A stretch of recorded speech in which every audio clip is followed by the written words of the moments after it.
Nandigama MLA మండితోక Jaganmohan పనితీరు ఎట్లా ఉందండి? బాగుంది. బాగుంది. పనితీరు బాగుంది. ఆయన అభివృద్ధి ఎట్లా చేస్తున్నారు అసలు ఎలా ఉంది? అభివృద్ధి, సంక్షేమం రెండు కళ్ళకు చూస్తున్నారు. బానే ఉంది అభివృద్ధి. ఇక్కడ టీడీపీ నేనే గెలుస్తా అంటున్నారు కదా తంగిరాల స్వామి. ఇప్పుడు వాళ్ళు అలా అలా అనుకోకపోతే ఎలా అబ్బా? ఇప్పుడు వాళ్ళు ఎలా గెలుస్తారు అనుకుంటున్నారు? ఇప్పుడు టీడీపీ వాళ్ళు అంటున్నారు, మీరు అడుగుతున్నారు కదా టీడీపీ వాళ్ళు మేము గెలుస్తామని. వాళ్ళు ఏం చేశారని గెలుస్తా అంటున్నారు చెప్పండి.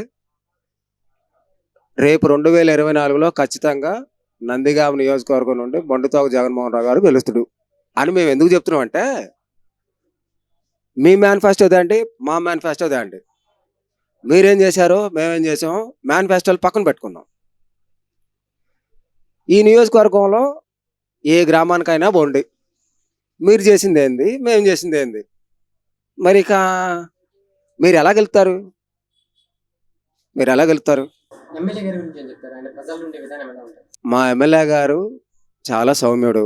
స్వతహాగా అతను డాక్టరు. నేను ఎమ్మెల్యేననే అహం ఎన్నడూ లేదు. ఈ నందిగామ నియోజకవర్గ ప్రజలకి ఇప్పుడు దాదాపుగా ఇది మూడోసారి కండక్ట్ చేయటం, పోటీ చేయటం మూడోసారి. 2014లో ఓడిపోయారు.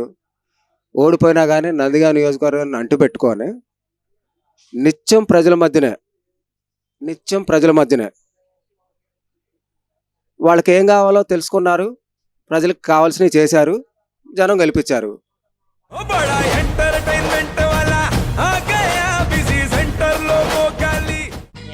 సక్కు సక్కేంద్ర సక్కు సక్కు బాయ్ బాయ్ బాయ్ బాయేంద్ర బార్కవ్ బాయ్ బాయ్. గిరాకొచ్చే టైం ఏంది? కస్టమర్లు వస్తున్నాడు రేడికి పిగురి.